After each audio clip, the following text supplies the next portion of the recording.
Magandang tanghali mga kabay. So meron pa akong estimate dito.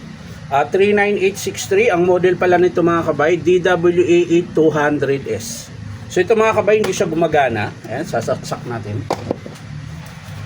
Ayan po. Wala siyang power. So bubuksan natin to diretso mga kabay. So ayan mga kabay, natanggal ko na yung screw. Ayan, so wala siyang carbon. Ayan.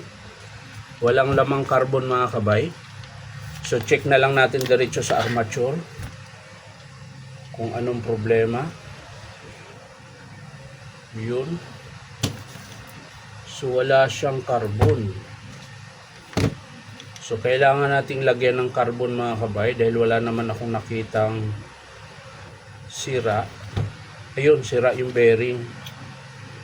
Ayan, sira yung bearing 607. Ayan, mapapansin nyo, ayan o, alog. Tapos pag kinalas natin yan, sabog-sabog na yan mga kabay.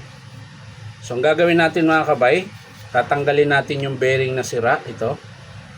Papalitan natin, tapos lalagyan natin ng carbon kung gagana ba siya.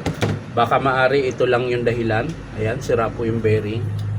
Dito sa harap, 608, so wala. Kakalasin ko lang mga kabay.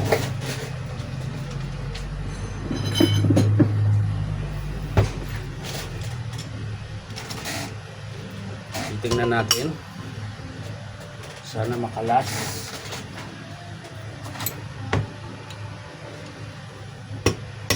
Yun. Makalas mga kabay. Ayan o. Sira po yung bearing niya. Ayan. Tapos sira din yung plastic, yung pinaka-guard niya. Ito kasi, trabaho nitong plastic nito mga kabay, para dipinsa lang po yan dito sa kanyang bar. Kung sakaling sumabog yung bearing, hindi tatamaan ito. Kaya may ganito siya. Ayan. Nga lang, wala kang mabibili nito mga kabay. Buo yan sa armature. So hanapan ko na lang siya dito ng ganito na hindi pa siya sira. Yun yung ilalagay natin dito. So ayan mga kabay, may nahanap po ako. Ayan. So good po ito. Ayan. Hindi po siya maluwang. Tapos meron akong bearing dito pang luma, pang testing. Ayan. Para lang malaman natin kung good yung armature. Ayan. So balik natin yung sleeve. Ayan. Tapos salpak natin ulit.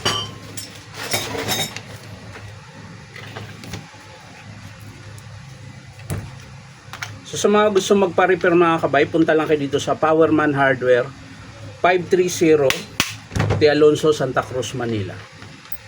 Hanapin niyo lang po yung DeWalt na signboard.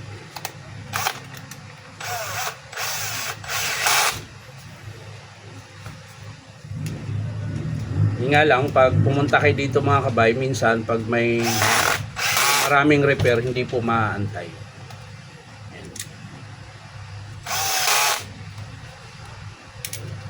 Pera na lang mga kabay kung nakapalo po kayo sa aking YouTube channel, pwede ko kayong isingit mga kabay.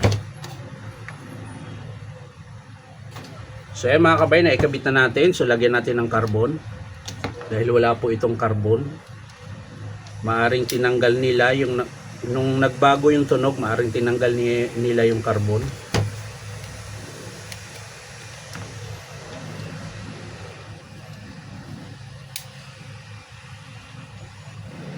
Ayan. Siyempre, titesting natin ngayon kung gagana siya. Ayan.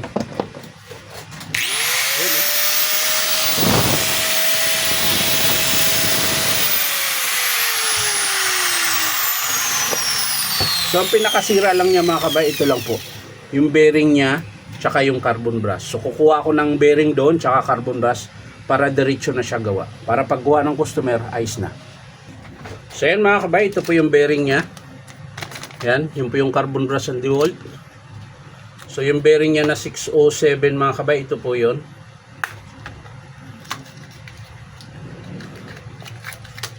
Ayan. Nakabalot pa sa plastic.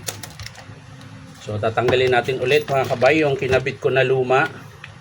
Kailangan nating kalasin yon dahil hindi po bago yun. So kalas tayo ulit. Yan.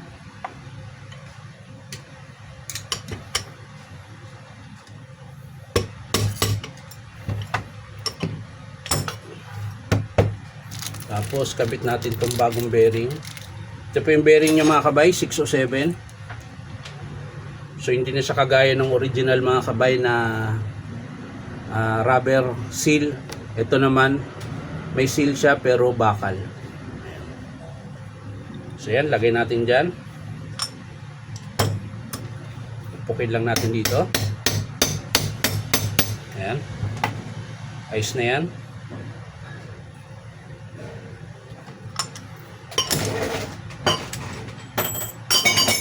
Balik lang natin yung kanyang sleeve mga kabay.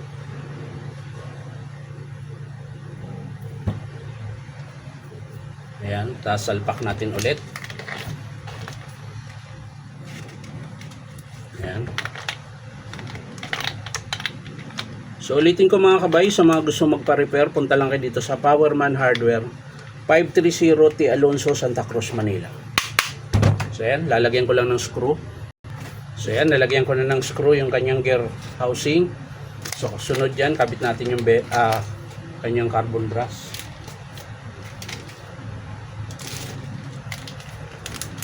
So ito yung bagong carbon niya mga kabay. Ayan.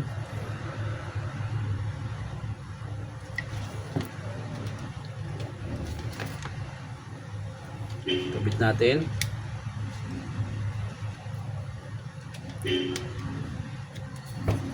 So sa mga gustong bumili ng spare parts ng DeWalt mga kabay, punta lang kayo dito sa Powerman Hardware, 530 T. Alonso, Santa Cruz, Manila.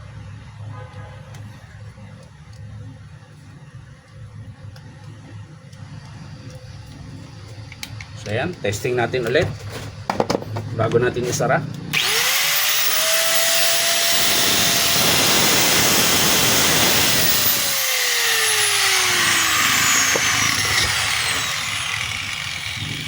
So ayan mga kabay, natapos na yung ating estimate. So diretso na gawa dahil bearing lang naman at saka carbon. Pag mga ganyan kasi mga kabay na bearing carbon lang, ginagawa ko na yun kaagad mga kabay. Hindi ko na inaantay yung approve ng customer. Dahil ganun din naman, ipapagawa din naman yun. Mali yun na ilagay ko na bearing. So yan mga kabay, maraming salamat sa panonood at palike and share na rin po. Bye bye.